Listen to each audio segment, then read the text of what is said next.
Ash. Yeah. Oh, he was taking me over. Like there was one Tim Wheeler, brilliant. Like there was one Great summer album. that album I played all the time, but it was in Matchbox 20 was another one. Stupid name for a band. I always thought that Really? I just like Matchbox 20. What is I wonder that? what it meant. Yeah, 20 matches in the matchbox. Maybe. Would you ever buy matches now anymore? Who buys matches nowadays? You'd still have matches, sure. Would you?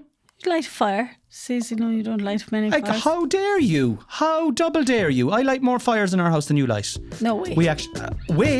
Hello and welcome to Conversations with Cornelius. I'm a comedian. This podcast is about my life, my wife, my likes and dislikes, hurling, football, movies, sex, drugs and rock and roll without the sex, drugs and rock and roll. There are going to be special guests and always regular contributors, but mostly it's going to be me and my main squeeze, the wife. So sit back, relax and enjoy Conversations with Cornelius. Hello and welcome back to another episode of Conversations with Cornelius. I'm your host, Cornelius Patrick O'Sullivan, and I am in the Fearless Digital Network studios. It is a Saturday. It is sweltering and I'm in good form. The weather is pretty good. I was talking to my missus earlier on and I was like, if you said to me, you'll get 4 or 5 weeks of really good weather this summer, you take the hand off it. You take the hand off the person who said that. I think we're on course for having 2 weeks. 2 weeks so far, lads. And happy days, Patsy Hayes. I want to just say one thing there, right? This episode, by the time you hear this episode, it'll be, we're recording this 2 weeks before you're hearing this, right? But as I record this, regular contributor on this podcast and good friend of mine, Tig Hickey, is in Iran. He's over in Iran at your man's funeral, the fella that the Americans bombed out of the universe there a couple of months back. And I think that's absolutely crazy. Like, I think he's a madman to be heading over to Iran. Like, but that is Tig. That is Tig. He is steadfast in his beliefs. He is a massive advocate for freedom and for peace on this planet. And I take my hat off to my brother Tig. Fair play to him. And I just wanted to just acknowledge that on the podcast because he's on the podcast here with Sully all the time and it's all nonsense we be talking and it's all a bit of crack. But like he's a man of morals, conviction, and I love him and respect to Tig. Fair play to you. Following your beliefs and not being afraid to talk about them. It's great. The All-Ireland football semi-finals are on this weekend. By the time you hear this, you'll know the results. And, and just, I suppose for my own sake, Louth are playing Mayo and it's a little bit disappointing. We could have been there. We were almost there. But look, we just have to get on with it. And it's weird for me now. It's weird. There's no games. I was talking to my kids there in the car earlier about the club championship, and the club championship's going to be starting now in a few weeks' time, and I'll be gallivanting around the place, and the inter-county season will be, it'll be in the rear view mirror, and it's such a huge part of my life, I suppose. And I know a lot of people who listen to this podcast, it's such a huge part of their lives that when...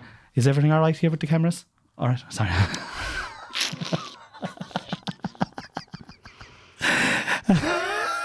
Sorry, lads. I was in the middle of a flow there. I thought Alessia, the producer, was about to come over to tell me to stop, that it wasn't plugged in or something. I was like, fuck. But yeah.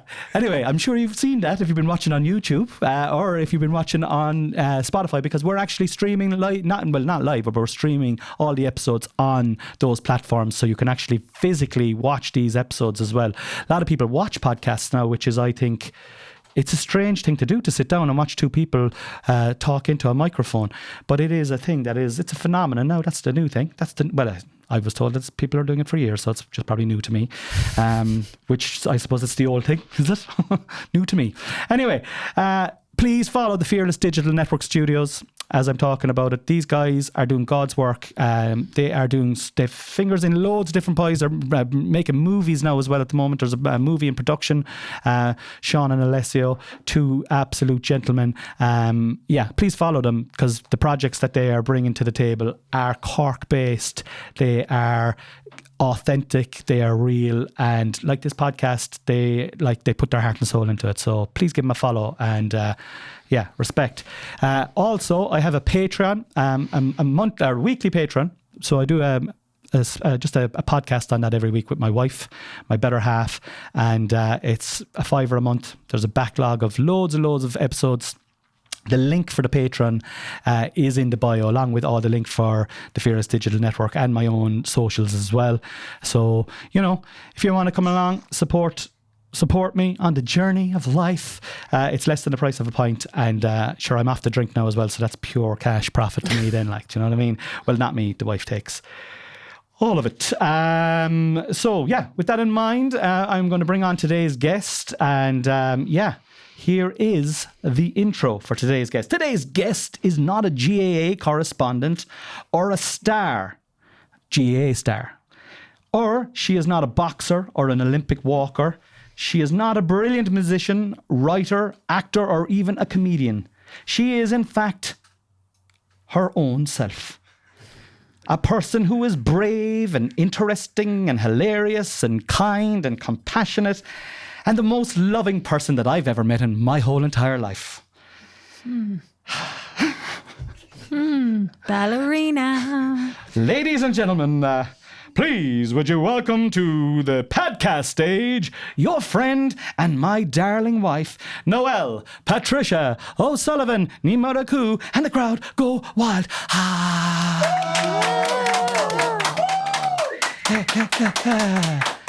How are you? I don't know what I am after that. Yeah. Turned on? Small bit? I definitely know I'm not that.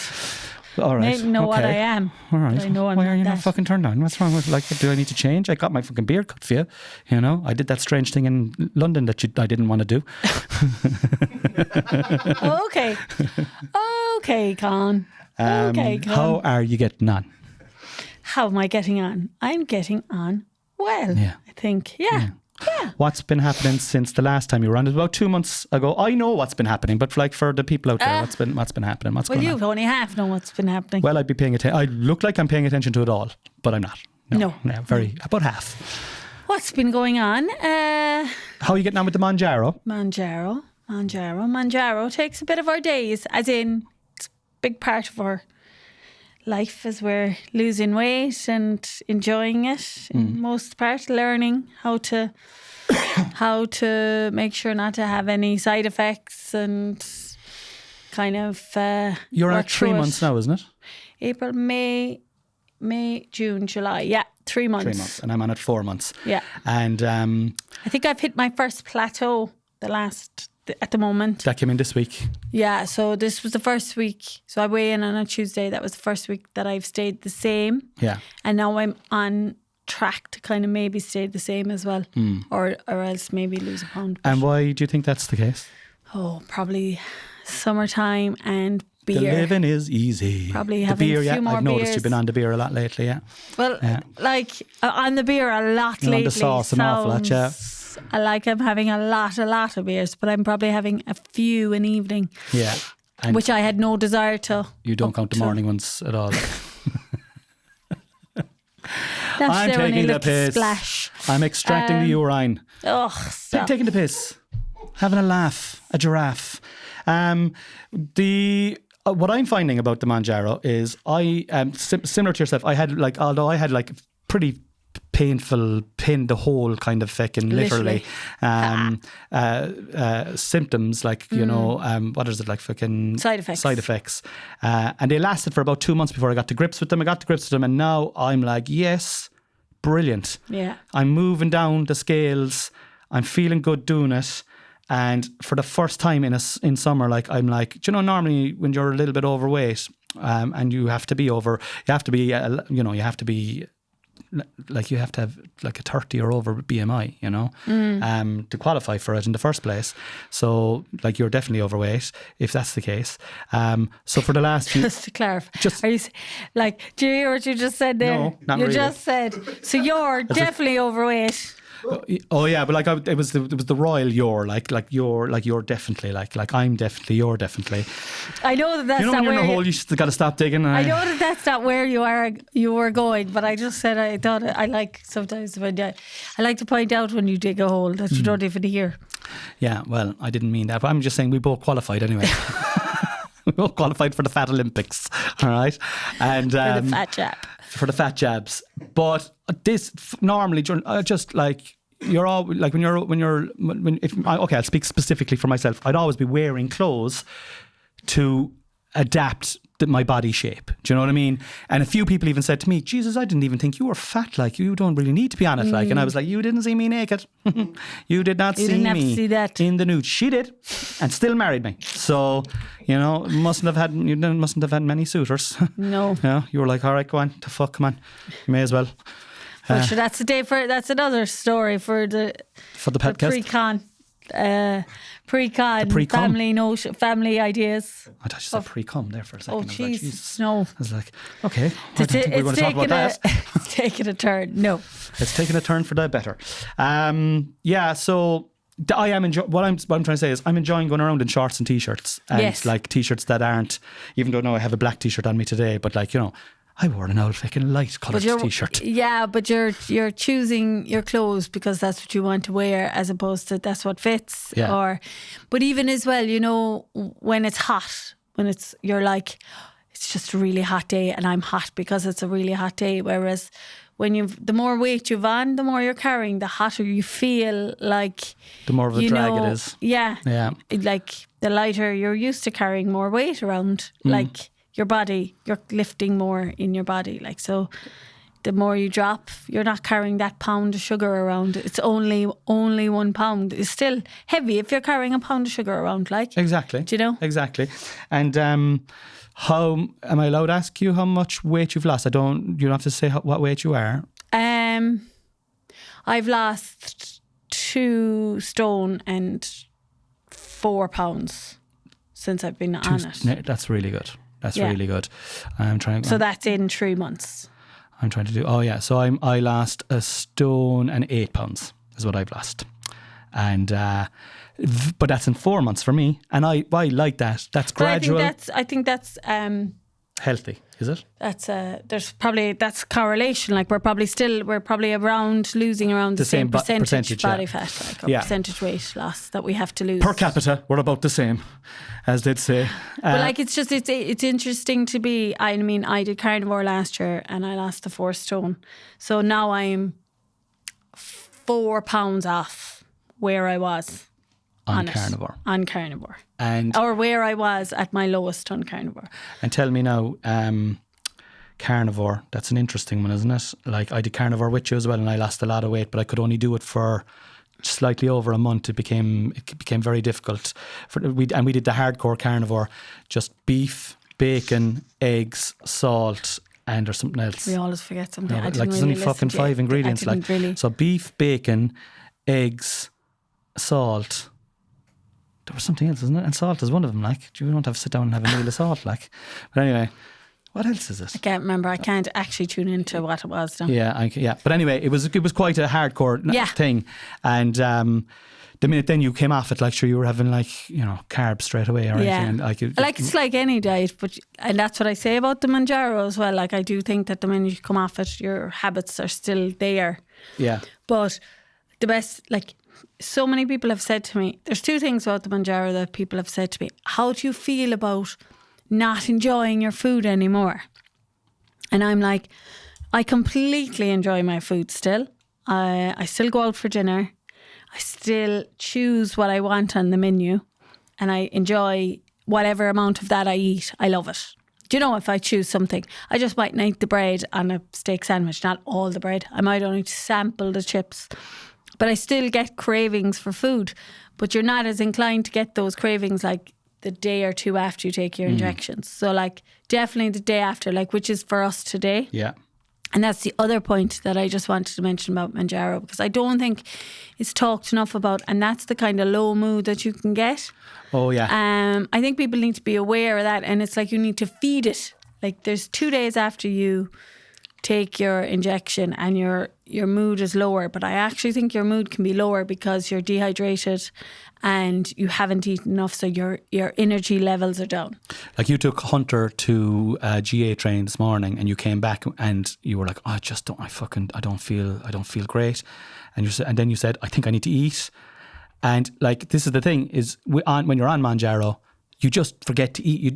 It's like you just don't feel like you need to eat, so you don't eat. That's the great thing about it. Or you eat way less. And then when you're eating, you eat less because you're fuller quickly. But like you needed to eat, but the Manjaro was working well in terms of you were like, yeah, I'm all right, I don't need to. But your body was screaming at you to say, feed me. And the minute you did, then you like literally 30 seconds or 40 seconds later, you were like, I actually feel great already. Yeah, I could. It's so weird because like we'll say the Greek yogurt and fruit is one of our staples. And like, but it's only for today and tomorrow that I would feel like that I would really go, oh, I need to eat. It'll keep my appetite suppressed enough to not eat the kids' crusts or their leftover toast in the morning until I'm ready to have my own breakfast. Like it stops you from that picking all week. Yeah. But I think that little window at the start where you have to really consciously drink water and eat enough to... Fibre, protein, water. All in all, look, it'll change your attitude and it'll change your way because you will want... No, because you used to say to me, like when we were getting the side effects at the start, you'd be like, it's still worth it though, isn't it? It's still worth it. And I was like, it fucking is, yeah, it actually is, as I'm shitting out my hole and puking out my... Do you know what I mean? But it still was, because I knew that I just needed to adjust to what was required. I can still have whatever I want. I can still have that bar of chocolate or have that ice cream or, eat the chips if I want to. But you don't desire them. That's the great thing. And once you start to drink that little bit extra water in the morning, start with it like something protein based, like eggs or Greek yogurt is something that we have, and we put a little bit of fibre in then with the fruit. I had raspberries in mine today and a bit of granola. And honestly, right, I wouldn't eat that in a million years before I was on this. I'm like, this is just functional now. Do you know the way people... I used to talk to people. I used to know people who'd be like, they used to see food as an erotic substance at all. It's just fuel. It was like, that's just fuel for me now. Whereas for me now, like a fucking Snickers would be like fucking getting a hand job, like, in the middle of the day. Just like, fucking had a Snickers there, what the fucking extra. Just, I don't know, maybe that's a bad analogy. But like, I used to get I'd get a dopamine hit from eating food is what I'm trying to say. Or talking about food, or planning about food, or excitement about food. And it's great that food noise is gone. Yeah. Anyway, we need to move on to that, onto the more important topics of trending topics with Cornelius Patrick O'Sullivan. All Ireland semi-finals are on, right? By the time you're listening to this, they'll be over. So let's talk about them generically. Oh. All right. All Ireland semi-finals. Semi-finals. Oh, sorry, I'm from Kerry. Oh, fucking hell. Right. What do you mean by that? What do you think I mean by that? As Hunter say, what do you think I mean by that, Dad? Are you saying that you just go to finals? Yeah. You see, I'd like to bring this up actually because you do obviously kind of does a lot of his sketches about Cork and Kerry and how Kerry people don't go to finals or only go to finals and don't go to semi-finals and blah blah blah. You missed the point actually, and we haven't discussed this. I missed the point, did I? Okay. You missed the point that Kerry people are pretty proud that they just go to finals. Yeah. Okay. I'm actually aware of the arrogance, all right, to be fair. That's blatant and obvious. The arrogance is not something that I don't miss at all. No. That's actually what I see. You're completely wrong there, actually, now that I think about it, every single word in that sentence. No, but what I mean is we get a kick out of that arrogance. We get a kick out of being arrogant enough to think that we're going to get into the final. I know. And if we don't go this year, we'll go next year. Oh, they didn't get in. We'll go next year. And you win the finals as well, which is also very annoying. But it's what I mean. It's just like I'd say the majority. Obviously, you get some people who give out to you on your socials about the videos. But I think that's how the majority of Kerry people, even though you're taking the piss out of Kerry a lot when you're doing them, are just like, sure, it's grand. I'm having the crack. I prefer to say I'm having the crack. But I also have the crack with Cork supporters, which I did when we intentionally but handed the game to Galway. We just felt sorry for them. We were like, you know what, said Galway, they you can can have have a that. go. Have a go. We were there last year. You have a go this year.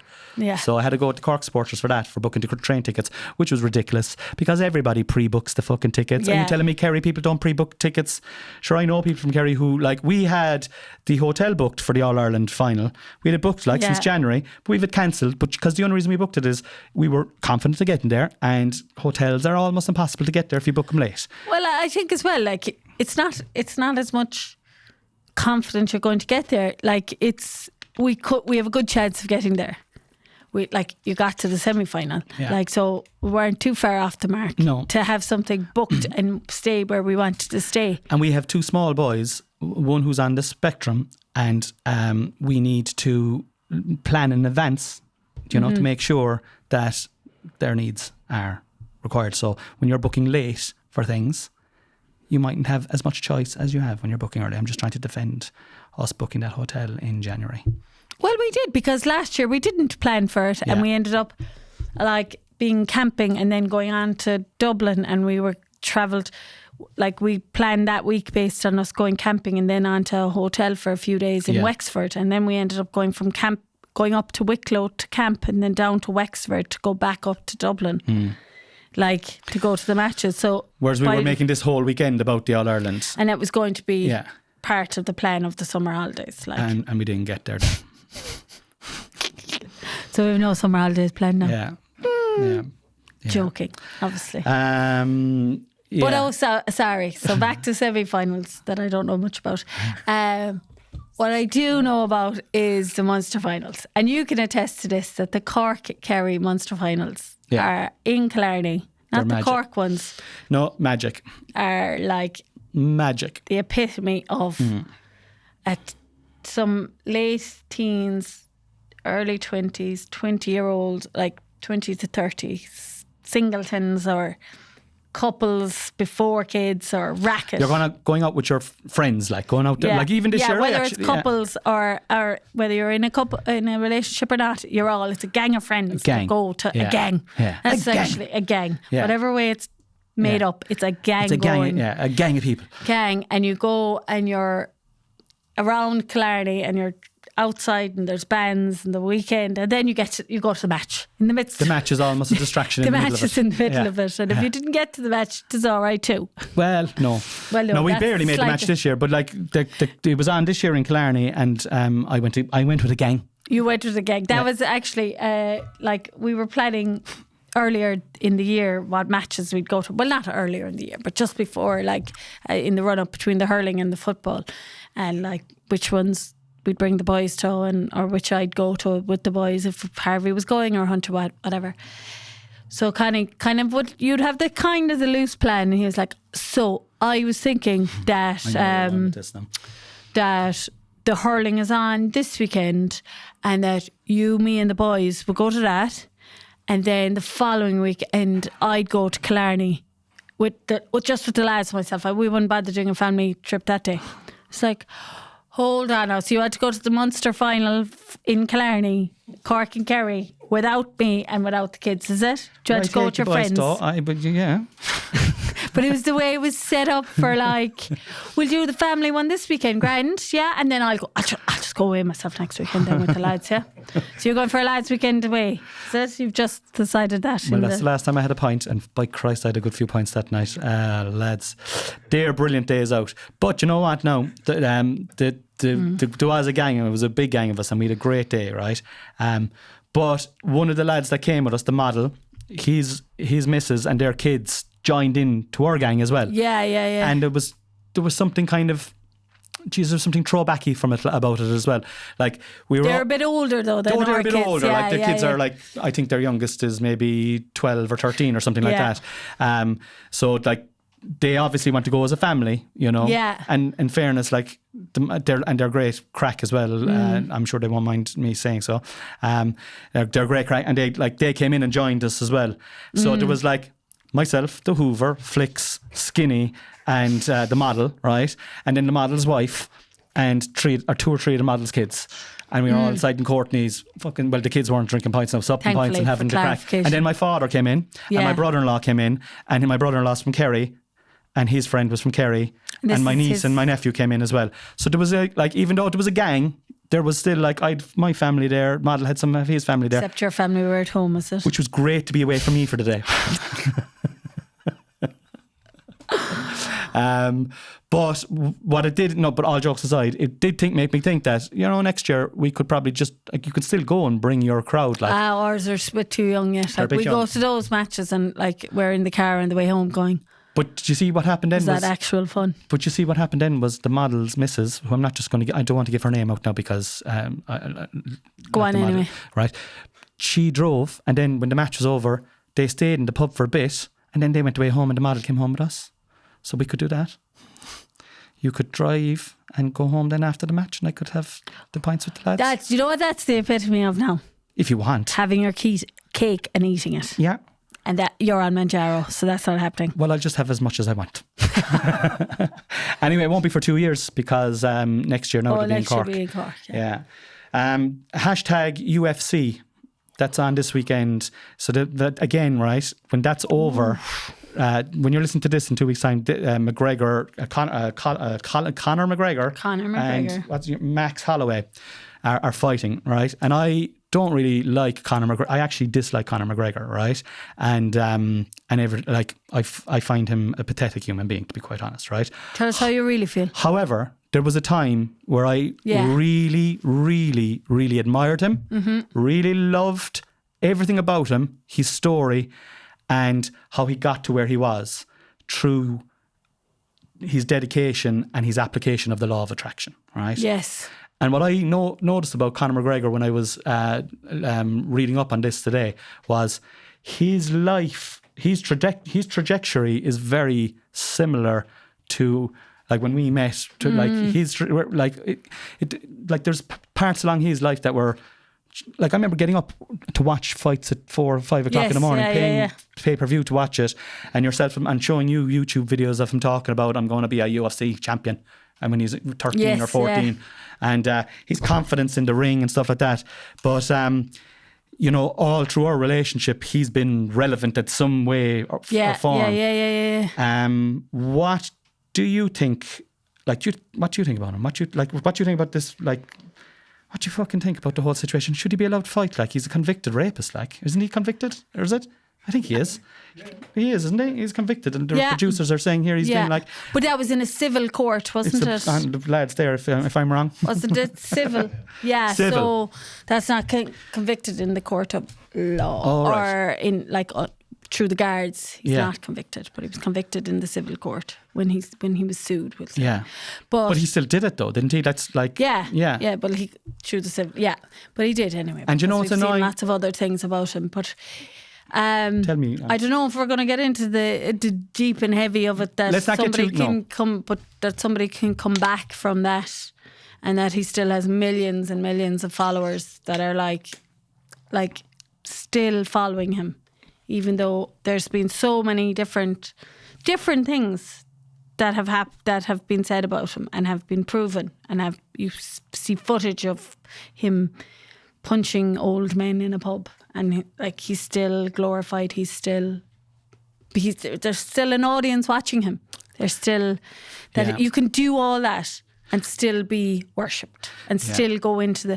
But sure, it's look at Donald Trump. But there's a weird turning for women in the world. Do you know, as in, There was Me Too, but now it's nearly shifting away from it, or something. As in, I don't know how to explain it. I can't articulate it correctly, but there is the revoking of laws in America, and abortion laws, and nothing. The world is going backwards rather than forwards. To say that rapists can rule countries and we watched that documentary. On what was his name? Pele? No, sorry, I should clarify more. Your man, the cartoonist fella, Ralph Harris. Ralph Harris, and convicted paedophile, scumbag. They were still boy should have given it away. Do you know what I mean? That fucking. But they were trying to victim blame children in that scenario, actual children, because a 13-year-old girl was wearing a bikini. Oh, yeah. What was she wearing? As if fucking what she was wearing. Oh. Yeah, you know, and then you're thinking of how actual grown women, no wonder they're being victim shamed or whatever, when that's what happens to actual kids that are. Yeah. Do you know? Hell yeah. No. And that it's allowed, it's still continuing, and that even though that was a scenario, you could actually, it's not so far away that you'd be going, how were they allowed to be, how was that allowed to happen when there was blatant kind of sexual assaults going on? Blatant, you know, sexual with makeup assault. artists and stuff like that, and it was just allowed. But you can nearly see how it's just allowed when you see the people that are still allowed to function in the world now. Exactly, with even the people that are in power. You mentioned Trump there. Like, I mean, like, look at, like, there's a litany of fucking stuff behind him, like, you know? Yeah. But you know what annoys me, Noelle, right? This really fucking annoys me, okay? And I've seen another lad in England, a comedian, who is doing this now as well, and he has a load of allegations against him. Using God as the get out of jail card. I found God. I was a sinner. I repent. And you know, like, that is what God does. Like he forgives. You know, he forgives. You just have to dedicate your life to God. Then, but like that's fine, right? Okay, if you say that, right, that's fine. But you can't go away living the life that you were living. Yeah, where's the penance? Where's the penance? Yeah. Exactly, where's the penance? That's fine. Go sweep the streets. Go fucking do something for society. But is that what Conor McGregor's actually saying? But is he saying that he's repenting? Like, is he saying that he did stuff? I haven't gone too deep into that to give a proper answer. And I'll also say everything I'm saying here is just like, it could be like, you know, I don't know if it's right. Right? It's It's a comedian's opinion, right? But I have seen, he's talking about God. He's saying God is my savior. I found God, and he did this ayahuasca trip or something like that in a jungle. And he's like, oh, fucking yeah, I'm a different man now from that, you know. Which I do also believe you can be, but you still have. I just don't think you can come back into the same arena and be an inspiration to new people when they find out that of your track record. Yeah, you know, your track record has to mean something in this life. You know, and you're right. I don't think it fucking means anything if you have the likes of Trump fucking in charge of the world. You know. Hashtag Pat Inglesby. Note the silence. Who in God's name is that fella? Well, I'll tell you now, right? I knew you wouldn't know who Pat Inglesby was. Prick. Bastard. I knew it.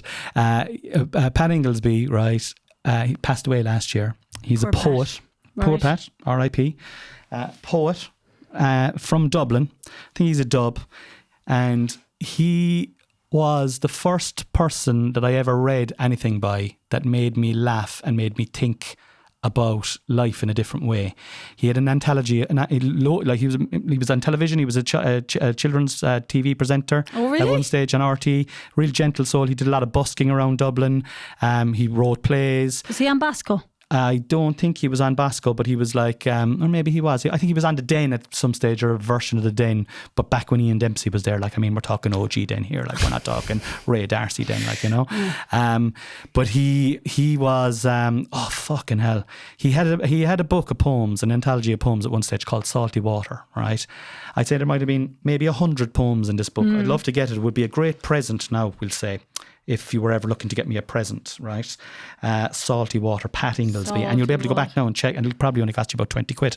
So, but it would be a really sentimental one, like, so you'll be able to say, look, it took me ages to get that now. And I'd be like, oh my God. Hopefully I get it on Vinted. Here's a weekend away with the girls. To the Munster final. I was thinking about so basically, right, there's a funding campaign going on for at the moment to launch an album of his spoken word album that he did prior to his death, and I came across this accidentally, and then I was reading about Pat Inglesby, and it brought up memories of my youth. And my mother bought that book of poems into the house. Right. And I always thought that my kind of sense of humour kind of came from just being a class clown and stuff like that, you know. But my mother had a very, and still does to this day, a very quirky kind of dark sense of humour. She has a dark sense of humour, right? Yeah. And she used to shoot like, and this book, Salty, like it fucking hell, it had poems about just normal things: a front door, a kitchen chair, the sink, an erection, like going to the cinema, like a bus, like going on a bus, like it was normal stuff, but it was just, and some poems were 4 sentences, some poems were 3 pages long. And I remember, it sounds like kind of like a book you might have in a toilet. You could definitely have a toilet, but like a good one, like. I know what you're saying, but like it was. You don't really get those anymore, like. You don't, because the phone is after taking up. There must be a load of shit embedded in people's phones, really. Like, do you know what I mean? Gross. When full you of think. But fecal those books matter. must have been desperate as well. Do you know when you think about it, like, I wonder did this happen all over the world, but like in Ireland, like, we didn't necessarily have books on the coffee table. That was very fancy when you had the magazines on a coffee table in the good set room or something. But like, you'd blatantly have magazines inside the toilet. Yeah. Like, do you know what you do now? When you're having your shit, there's a few magazines I left there on top of the toilet rolls. Have a look at them there for you. Hello. And you'll be reading about some fucking my hands either, Prince so Albert. Here's my hands to your hands. But imagine those books that like, there was books that were nearly bought. But you'd especially go, for the toilet, like. Oh, absolutely. The There'd be like 10, like 100 Irish jokes, dad jokes or whatever. Those ones. But you could definitely, Salty Water was definitely in the jacks at some stage, but it was so good that you'd bring it out with you and you'd actually read for recreation, which is not something that I do a lot of, right? And I envy people, and I think down through the years, it's because of ADHD, definitely, 100% because of ADHD. But is it because I have the medication for the ADHD now and I'm still not fucking reading? How are the books going, Phil? Not great, you know. Like I'm a desperate fucker for rereading stuff. Like I do love to reread stuff. But his book, Salty Water, or Salty Waters, that anthology of poems was a little. It just brought me. Do you ever see something or get a smell when you walk into some place? And you're brought back. And you're brought back to being 9 or 10 or 11. Yeah. And you're like, oh God, when the days were long, and you know there was boredom within your day, and you had to deal with the boredom, and you had to come up and invent ideas to do. And like, I mean, reading isn't inventing, but you'd cure a bit of boredom by reading something, like, you know. But yeah, R.I.P. Pat Inglesby. Even though it was last year, and I'm going to definitely throw a few quid at that, because it's a good cause. Do you know, it's interesting just about the reading there. You know, I keep trying to get the boys, like, we're trying more this summer for them to be more bored and all of that. Yeah. And I'd be like, pick up a book or whatever. But I was talking to a friend of mine, and she doesn't have a Kindle and I have a Kindle, you know. And she goes, part of the reason is because I don't want the kids to see me on a device. I want them to see me reading a physical book, because that's what I want them to do. I want them to read the physical books. And like, it's an interesting idea, because you forget that kids are very literal. Like, they don't like, they make up their own mind until you tell them otherwise. Do you know, like, and if I'd often thing with the boys, like, if you don't do that now, there's no devices. Like Hunter would say to me, if you don't do that now, there's no Kindle. Like, and to them, he doesn't say there's no book. Like, do you want to talk about the graffiti? Now that you brought up Hunter, we actually talked about this on our Patreon yesterday. Did we talk about No, we didn't say where, because we hadn't talked to him. Oh yeah, well, you can talk about that there now. Yeah. So went into the playroom yesterday, and on the wall in black permanent marker is FUCE. So YOU. So fuck you. Pretty spelled much incorrect. Fuck you spelt wrong. Yeah. He is 7. Okay. Just now he's turned not licking 7. it up off the ground either. All right. So. No. But we definitely don't really say. We actually don't say. Well, I've fuck never you. said fuck you. Like, we never say fuck you. To be honest, like. And he's taking the Lord God's name in vain way too much. Oh Jesus! Oh Jesus! Right. But anyway, so that was one thing. We were like, well, it was definitely Hunter, because Harvey just wouldn't bother. No. Picking up a marker and writing on the walls. He just wouldn't. He just wouldn't do it. And But we still, to be fair, gave him an opportunity to tell us that he did it. yes, And the he two of didn't. them were there. He lied. Oh, about Yeah. Hunter? Yeah. But then again, by the process of elimination, he said But we gave him a it second was chance, me. and then he came. Thing. In fairness to him. And then he And I started love to him, cry. by And the then way. we were I love asking. Hunter. I want to say that out there. Come on. Yeah, We love him. yeah, All we right. do. But he's then we going were through a phase. asking him why he did it. And he was going into the kind of the shame zone. So we weren't giving out to him. We were just asking to know. And so the back door was locked, and the back door is where you go out to the back garden, and it's where they had some toys out there, whatever. So the back door was locked, and The swimming pool is out there. You may as well tell them we have a swimming pool. It's a paddle pool. For them, it's a swimming pool. Connie keeps referring it to as Will we the go out? swimming pool. Will we go out and have drinks by the pool? The pool, yeah, with the flies hopping in and out of it.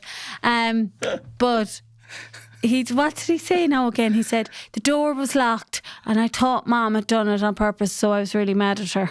So he wrote "fuck you." Beside the door. So the fuck you was to the mother. It was to me. Was fuck you, Mom. He just, thank God he didn't have the mom there. I would have leathered the shit out of him. I wouldn't, obviously, but fuck you. I know.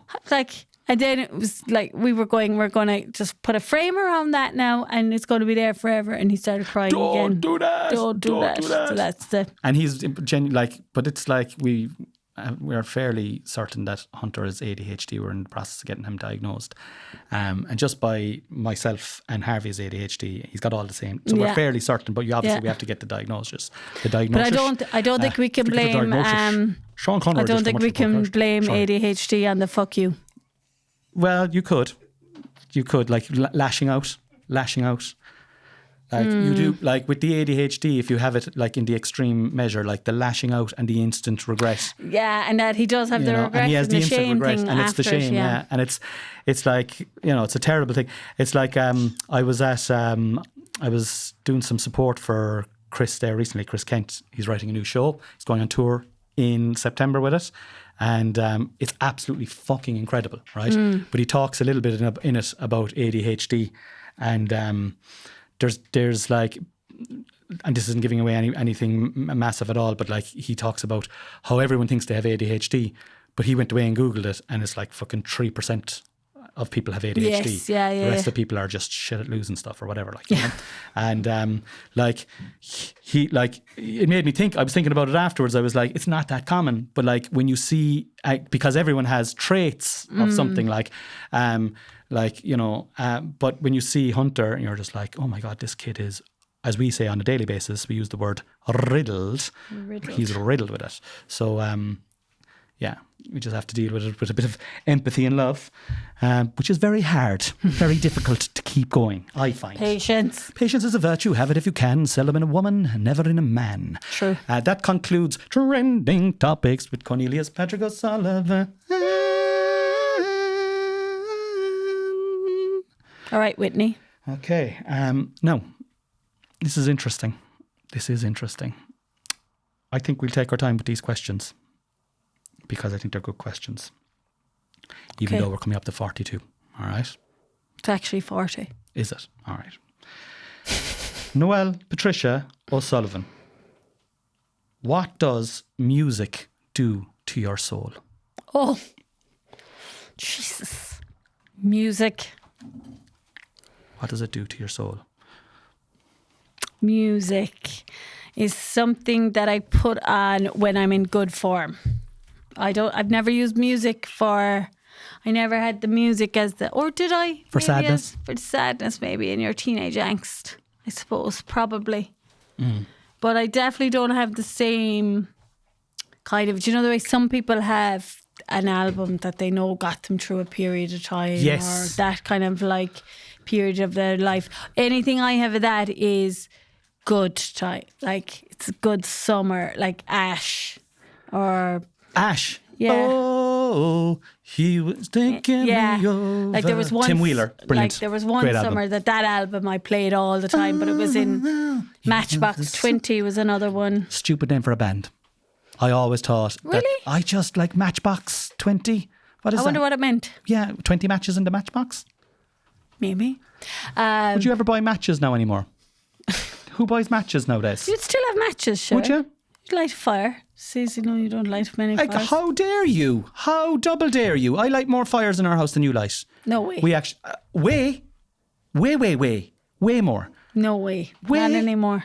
What's the way? Well, maybe in the last couple of weeks you might have lit more fires because we didn't light any fires, you know? No way. I love lighting fires. Maybe it's a draw. I'll give you a draw because I love you.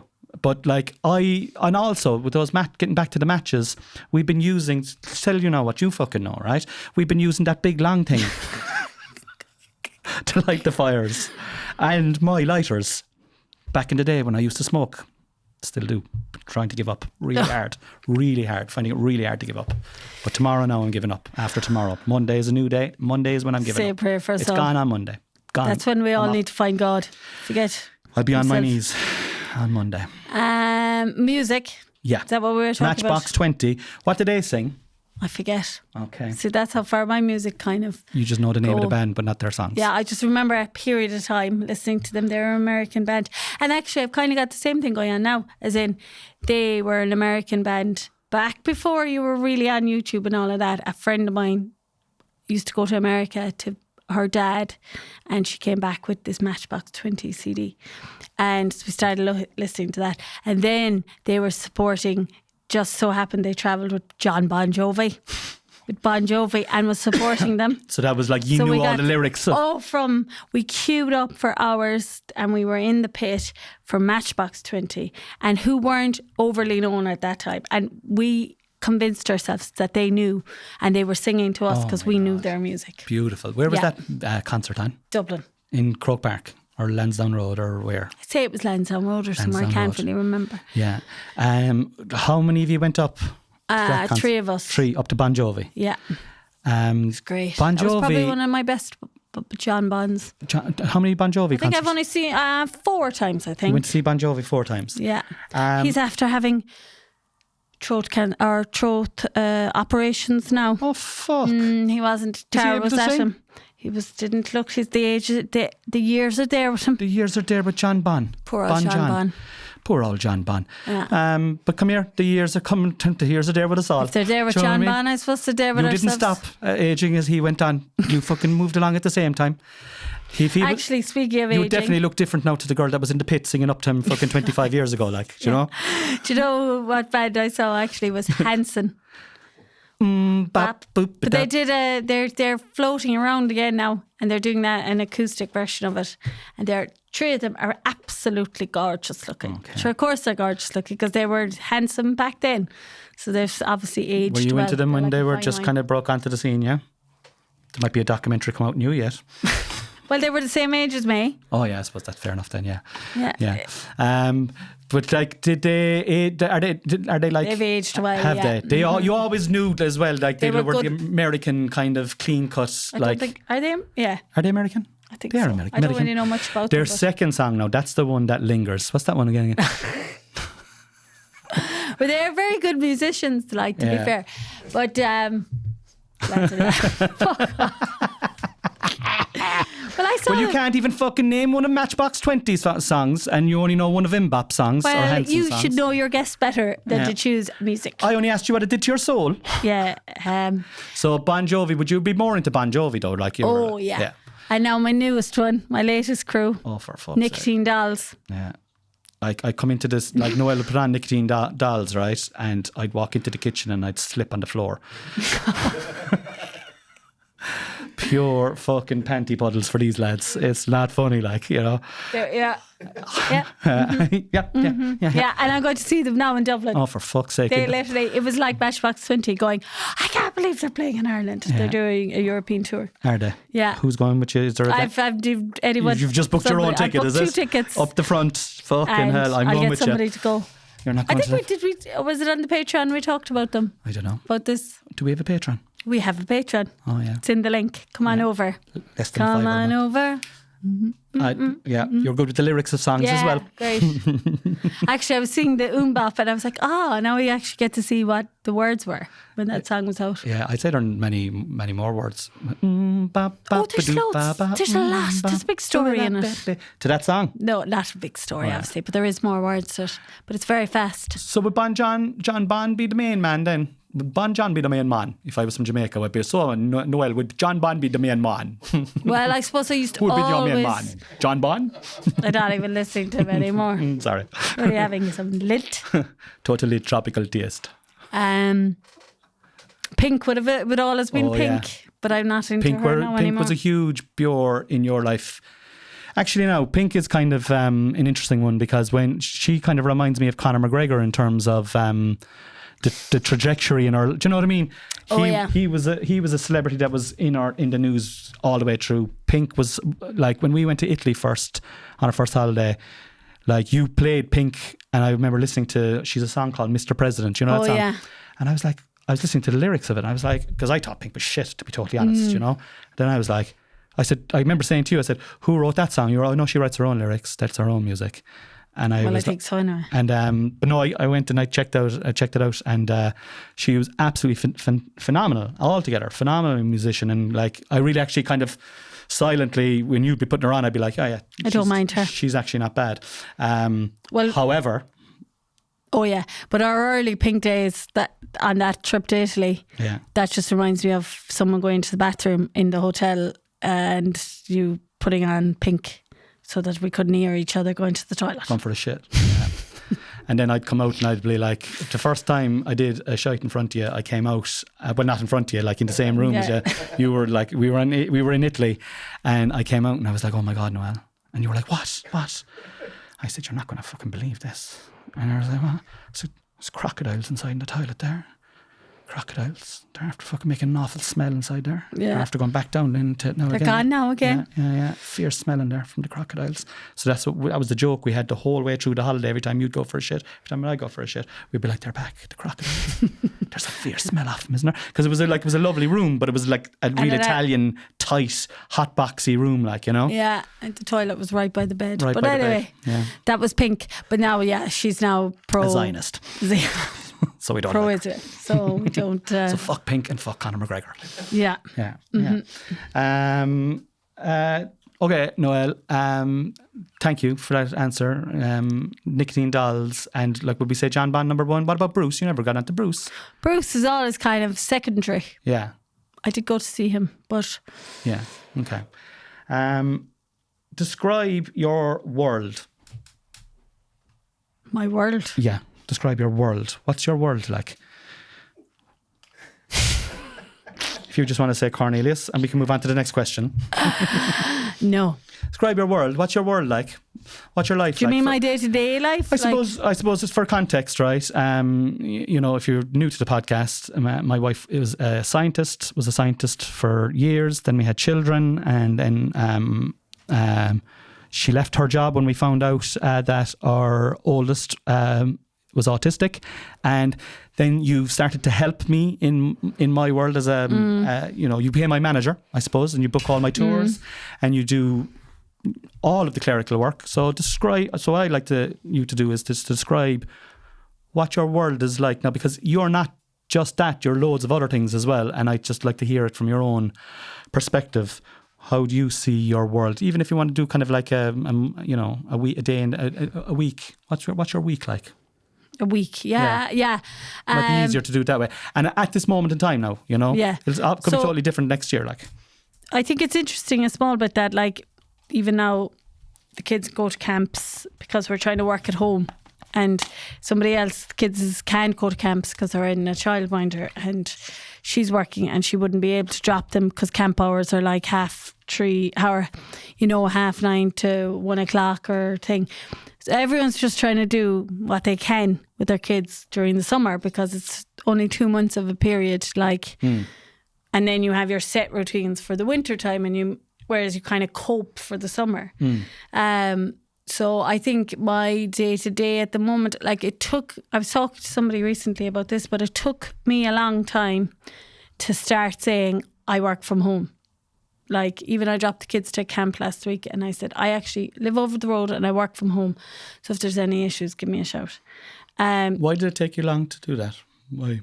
Because I didn't think I was doing enough in the office, I suppose, to kind of be like enough helping you from that side of it. And then I thought it was a bit, what's the kind of, I don't know what the right word for, like, to Use be the saying, wrong word. like working from home as a stay-at-home mom. I don't know if I've made that. I didn't make that connection, like to say I work from home. I think I'd be better if I just owned I'm at home, like just I'm at home during the day. Yeah. Do you know that kind of way? Yeah. Rather, I don't think I could make the jump to go, I work from home. As Is that a hard thing to do mom. as like, I don't think if the roles were reversed, I don't think I'd have any problem with that. Is that a woman thing? Is that hard to do when you're a woman, like to just kind of go own being a stay-at-home mom? Yeah. I'm a stay-at-home mom. Because it used to be, and then, you know, like I think well, it's that's amazing. the way every woman is meant to be everything now. Like great at home, like great in the house, great at work, and still maintain what you did when you didn't have kids. Is there that much? Do you think there's like? Because I'm like, I think I think for the majority of women, there is. I think the women are still naturally the majority of the household runners, the budget of the house, the running of a household.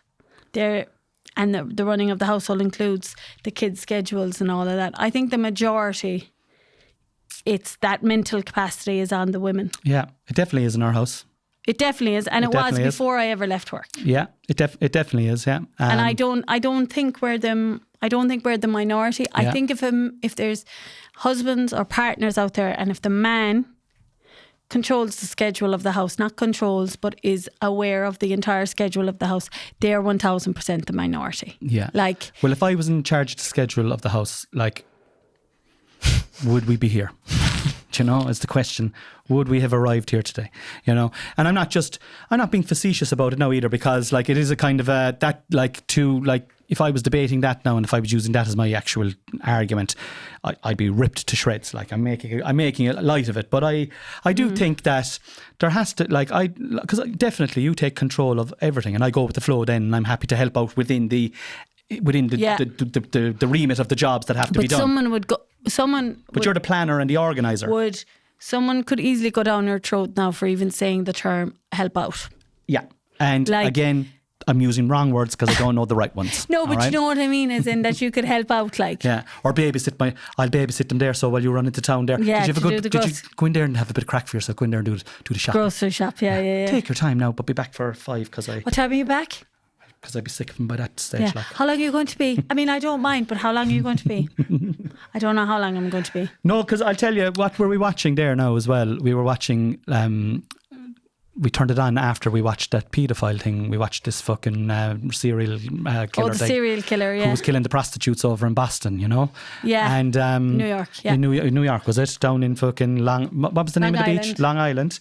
And I said to you, like, because I was looking at the girls' stories in it, like, you know, how they ended up in prostitution, you know, and I was just like, it's such a, and I did say to you, I was like, it's fucking hard, like, it's hard, there's a lot going on that men don't see, myself included. I'm not saying, like, I'm not fucking saying I'm brilliant. I'm shit, actually, right? I'm like, I don't see hardly anything. But there's a lot of, like, even just walking down the road at night time, like, you know, there's just a lot going on for women, like, that you're not aware of. Men definitely aren't aware of. I'm trying to become aware of, and I have said to you, if you think I'm not getting it, just say it to me and fucking show me the way that I need to see it, like, because I'm not seeing it on purpose, and that's not an excuse. Again, it's not an excuse, but it is just the way it is. Yes, and I suppose if you're trying to see, I don't know what I'm saying. Sure, you'd swear it was a podcast.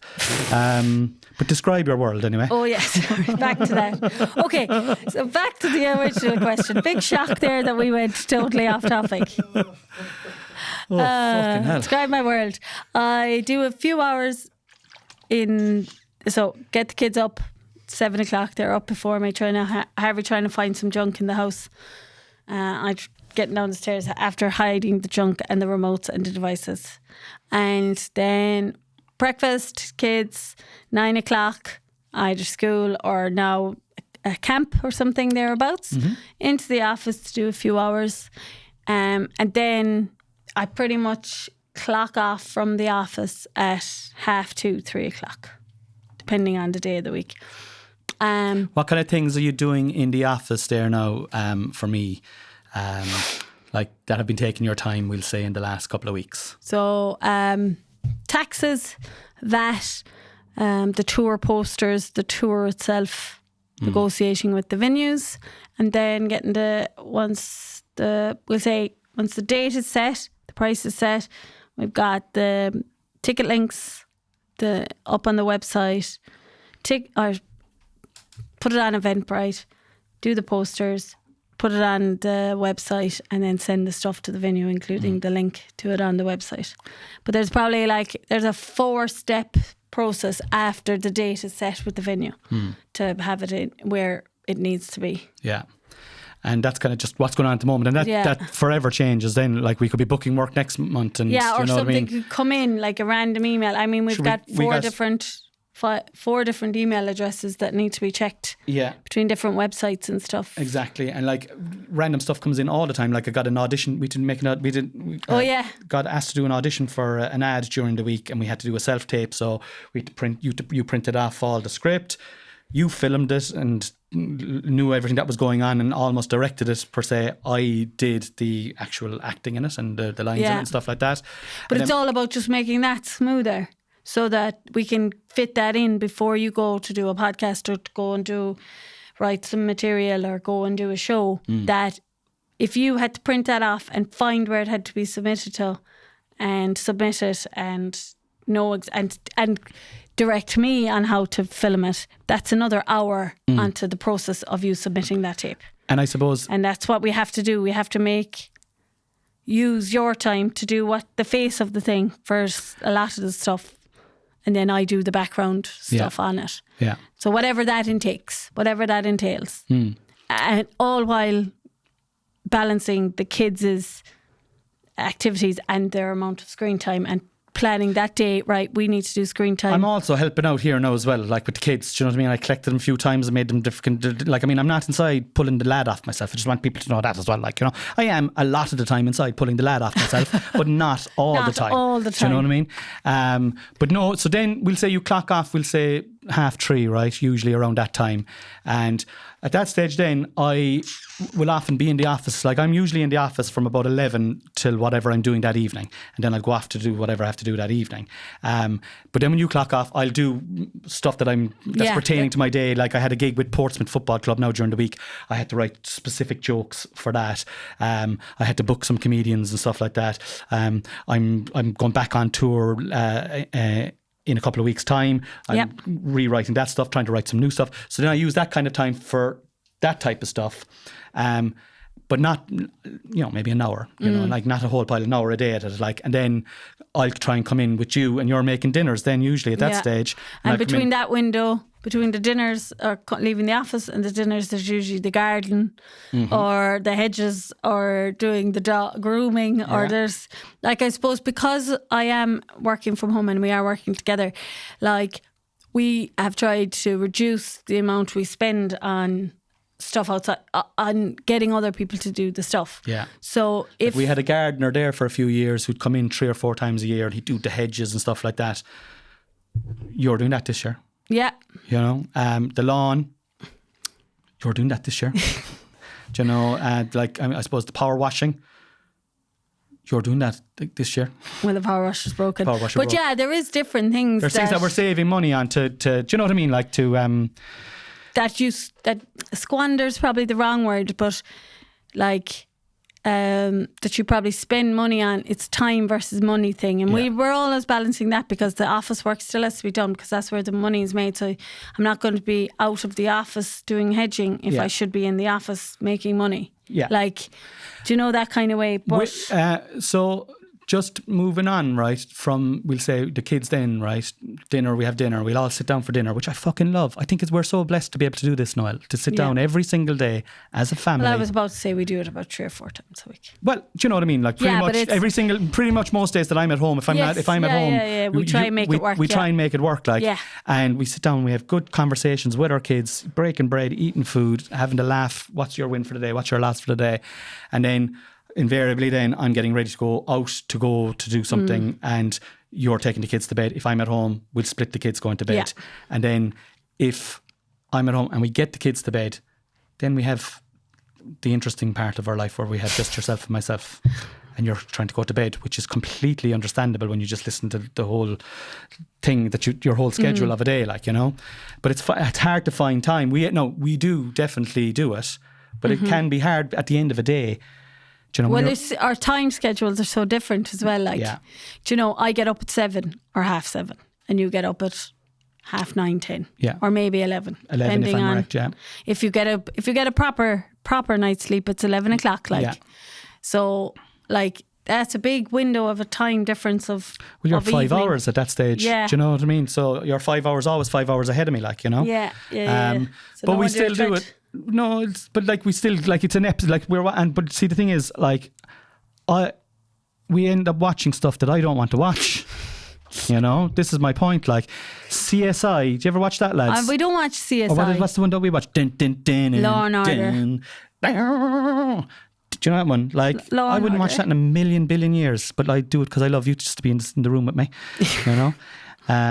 But yeah, and that's it. So that is why I suppose it changes, and like obviously sometimes I go to Kerry and other times we've mom up, but like, and I do. That's a busy week now, to be fair for us. Like, that would be a busy week, and there are times, as you just said, like, you know, if you said to me now, for example, I'm going to Kerry there, I won't be back till Thursday, I'd be like, all right, no bother. Do you know what I mean? Yeah, that's available to us, like, you know. Yeah, the option is there, but it doesn't really happen a huge pile. Like, not anymore, anyway. No. Like, I think the first summer after I left work, there would have been more of that. Yeah. Like, but we've just gotten so much busier. Like, we go between going, oh, we'll take August off now, and then it's like, actually no, there's no way we can take August off. We still have to do the office work.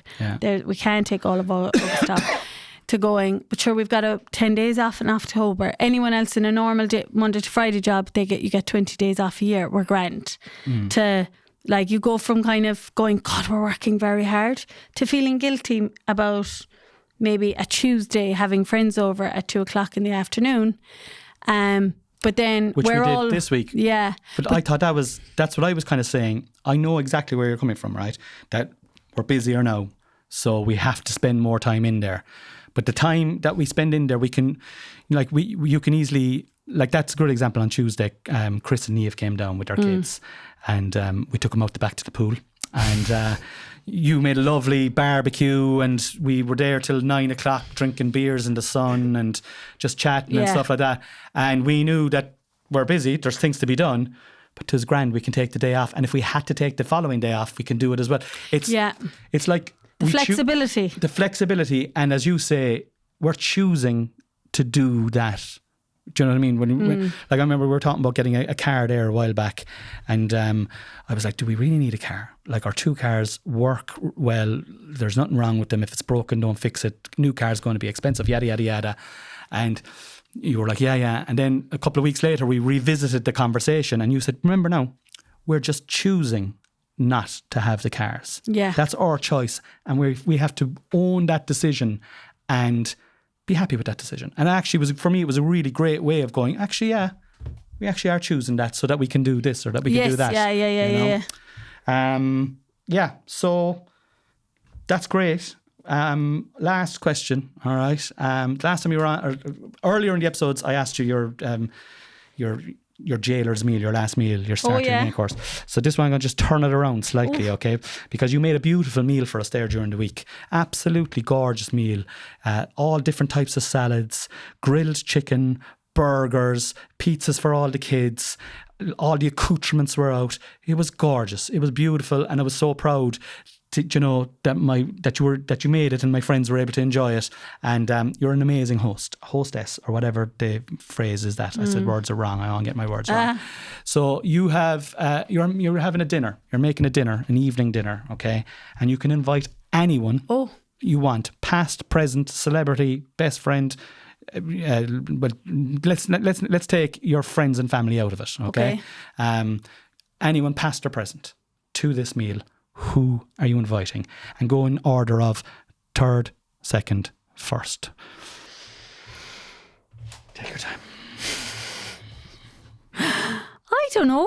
Oh, great. This is backfired now in a big way, This is backfired in a big way. Okay, invite your friends and family. So Yeah. we know who's coming now. Mom. Hi, Anne. The mother-in-law. We're getting the place ready for fucking 3 weeks before she comes. No. have the roast Are they beef. dead or alive, or what's You the can story? have, well, I suppose they could be dead, and they could be, you can bring them back from the dead if you want to. This is a fantasy, like, you know.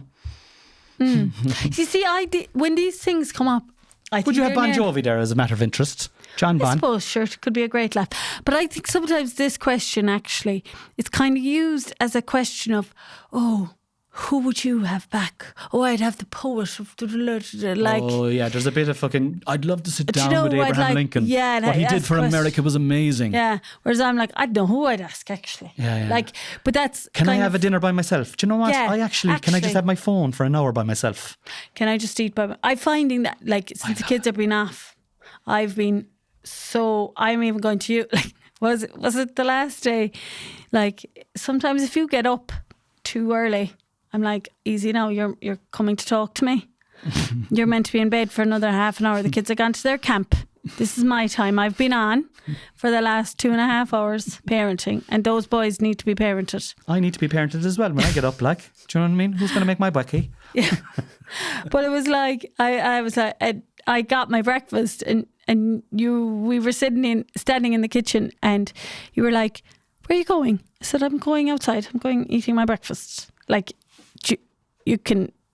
I don't want you to join me, but you can join me if you really want to. I was happy not to join you. Yeah. You know, like, cause I'm a little bit like that. I love the family dinner that we have. I genuinely do. But sometimes I just love when you're all fucking away from me. You can't handle us in the kitchen when you're prepping. When I'm prepping, or if I'm just, it's just, and I do like that. I do like to eat alone as well. So actually, if I was given the choice, I'd be like 3 celebrities. I'd be like, do you know what? Sure, what would you be talking to Bon Jovi about? Oh, I heard about the throat cancer.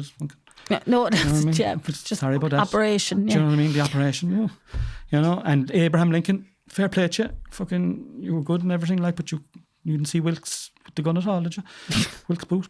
But I just don't think it's like, I think it's a question that it's like an icebreaker question or something, isn't it? That question, like it's kind of a, but I'm like, I don't really. Do you follow celebrities? Like, this is the thing is, I actually, because usually people would say celebrities, or Nelson Mandela will always be thrown in as well. Like, you know, sure, what would he have to talk about? I don't. He was I in think jail I'm for most of his life.